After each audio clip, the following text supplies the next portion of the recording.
Estimada directora, doctora Ana María Alemán Carmona, profesor, compañeros, tengan todos ustedes muy buenas tardes. En este día a mi equipo y a mí nos ha tocado dar a conocer un tema muy importante que tiene como título Aspectos del turismo religioso en la región de Piura en el siglo XXI. Yo soy Adira Borchani Villanueva y voy a hablar sobre el primer y tercer punto, siendo el primero las religiones en el mundo. Según Camarena y Tunal, que vendrían siendo mis autores, en el año 2010, año 2009, página 8, mencionan que la religión acompaña al hombre y a la sociedad como un elemento básico de la composición del individuo y de su propia identidad. De manera que las formas en que se presenta y organiza la religión al interior de la masa social es lo que le da el carácter de una estructura y de una entidad que va a formar parte del devenir humano. Lo que nos quiere decir es que, bueno, nosotros, las personas y la sociedad en sí, tenemos tantas características que nos definen, siendo la religión una de las características pues, más importantes, ya que, como indican los autores, es uno de los principales elementos para formar nuestra personalidad, para formar nuestra identidad, siendo también parte importante para la sociedad, ya que la religión crea una comunidad, crea un espacio, una entidad, donde las personas llegan a formar parte de ellas algún momento de su vida, si es que así lo desean o no. Me paso con mi compañera. Mi nombre es Michelle Nicole Flores Ventura y yo les hablaré acerca de las peregrinaciones. Si nos cuestionamos acerca de qué significa peregrinación y cómo está relacionado con la cosmovisión y la religión, de acuerdo con Rodríguez Shadow, nos dice que el acto de peregrinar implica mucho más que hacer un recorrido por una ruta que nos lleva hacia un lugar significativo. Este es un asunto complejo que establece un cambio radical en las actividades que realizan los creyentes.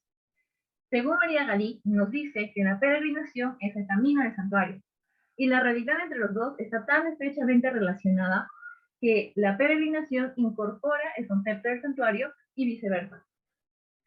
Las peregrinaciones, las creencias populares y los templos son fenómenos sociales y culturales que han sido estudiados a lo largo de muchos años. En Piura, por ejemplo, podemos ver como muchos peregrinos acostumbran a celebrar las fiestas del Señor de Ayabaca y de la Virgen de las Mercedes. Gracias.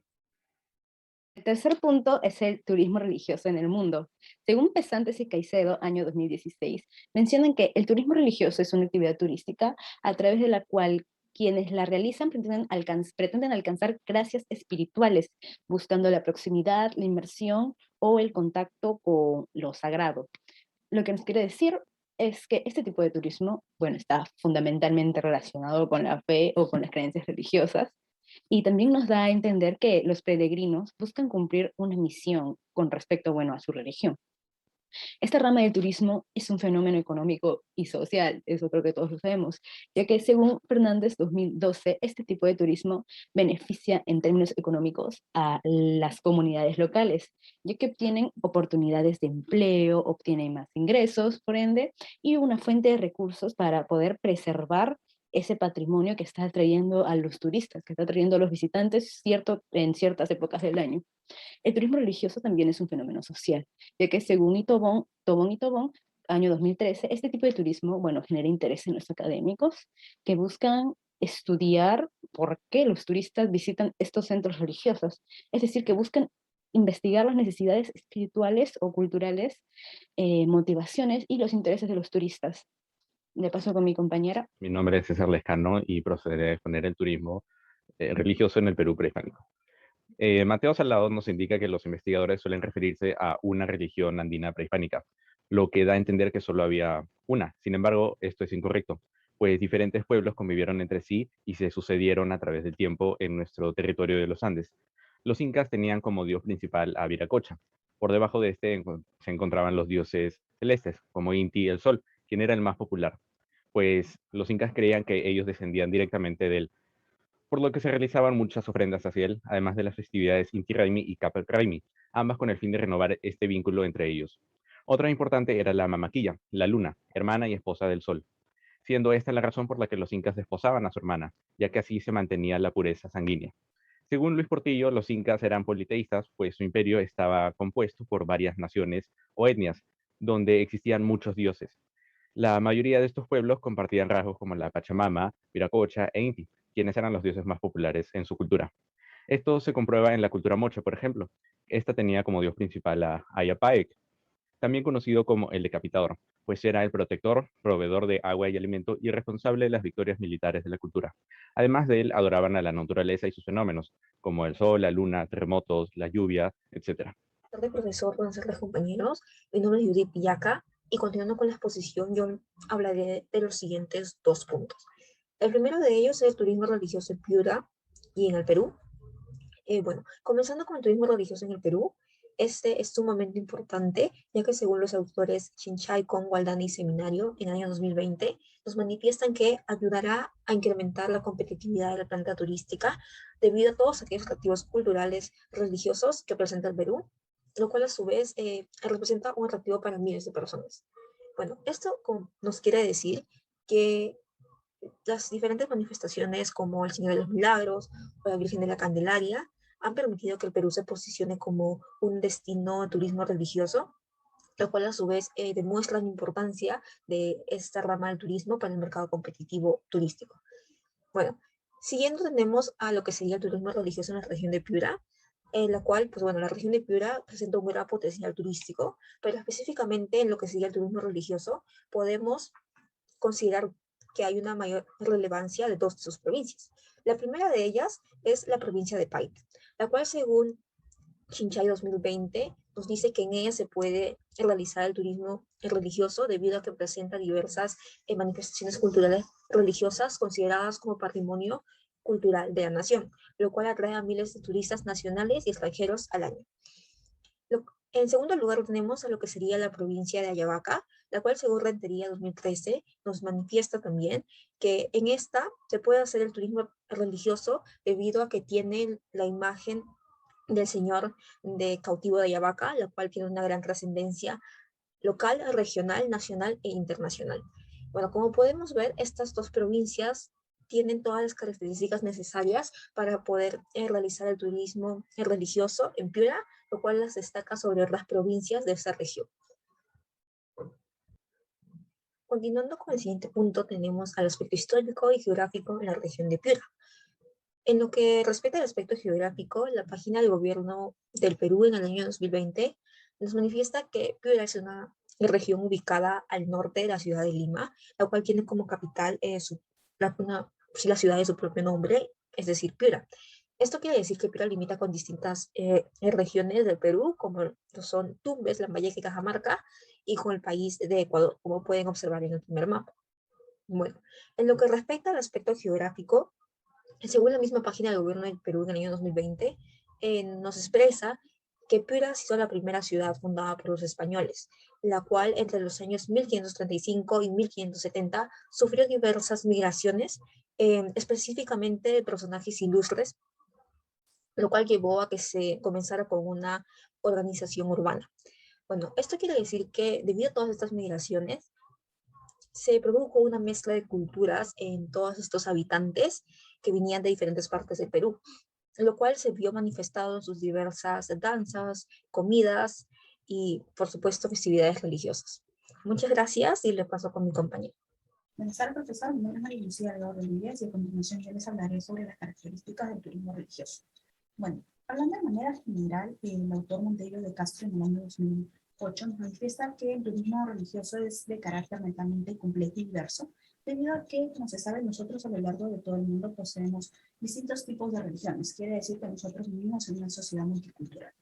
Asimismo, Elías, en el año 2009, nos manifiesta que una de las características importantes del turismo religioso es la realización de manifestaciones, lo cual implica la participación de sus visitantes, ¿no? Por eso es que Senada Ascendiera nos dice en el año 2007 que justo este tipo de actividades vuelven al turismo religioso una experiencia mucho más significativa y conmovedora para el turista. Finalmente, Milán y otros autores como Pérez y Martínez, en la revista de Ciencias Sociales, Factores que determinan el crecimiento del turismo destinos religiosos, publicada en el año 2019, nos dice que una de las características del desarrollo turístico religioso es el hecho de aportar en la formación de la identidad cultural de los visitantes y en la transmisión de valores. Por lo tanto, se debe reconocer sus beneficios y potenciales.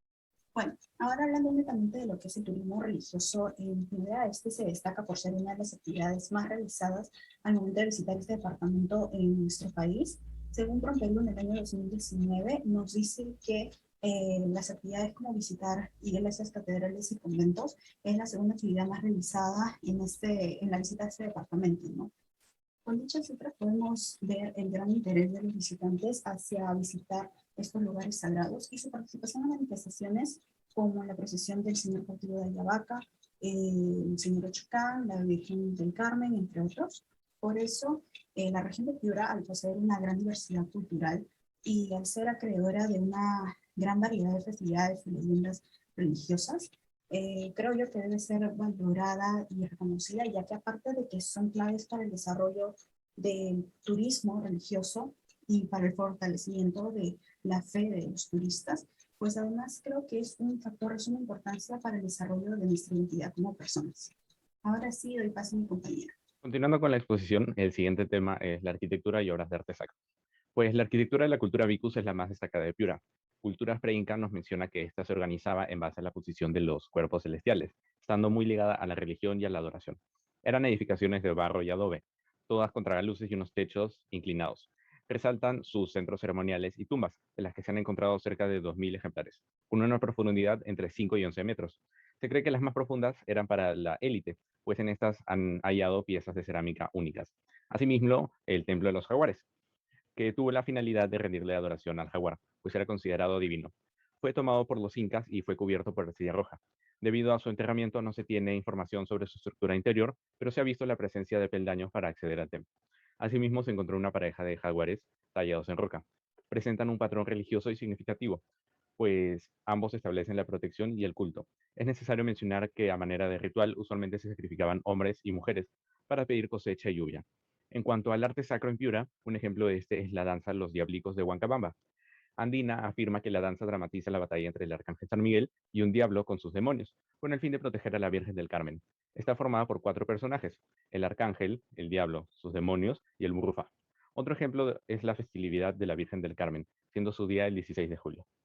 A continuación, ya les pasaré a explicar sobre las culturas y pinturas del arte sacro.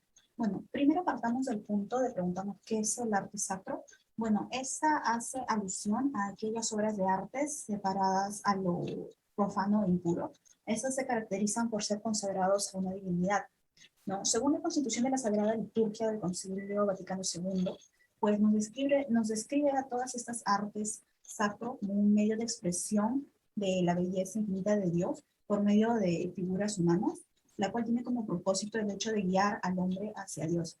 Asimismo, el historiador de arte Rodolfo Papa en 2010 nos destaca que las imágenes sagradas representadas tienen como función el hecho de mantener viva la memoria y el deseo de estos personajes retratados, de manera que fomenten el fortalecimiento de nuestra fe, ¿no? Y el crecimiento de nuestra vida espiritual. Bueno, hablando ya netamente en el caso del Perú, bueno, en la región de Piura, pues podemos ver que las esculturas sacro de esta región se destacan por ser mayormente de madera, como pueden ver en la imagen, o incluso de concreto tallado con precisión y incluso a veces es policromada, ¿no? Estas son a veces adornadas con ornamentos de plata o de oro. Por otro lado, las pinturas sacro-piuranas se caracterizan por ser en su mayoría representaciones de las advocaciones marianas. Los personajes más representados tanto en las pinturas como en las esculturas son la Virgen del Carmen, San Agustín, Jesús Nazareno, San Lázaro, la Virgen de Guadalupe, entre otros, ¿no? Es así que las distintas obras de arte sacro-piuranas, creo yo que al poseer estas características tan notables y especiales, deben ser más reconocidas y valoradas y promocionadas para así tener un mayor crecimiento del turismo religioso en nuestro país.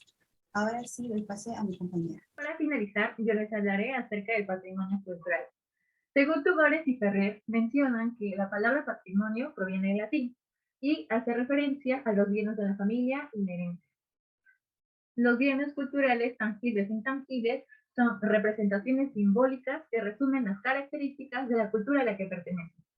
Estos bienes también contienen conocimientos científicos y humanísticos, que conducen a la supervivencia y al desarrollo de las comunidades.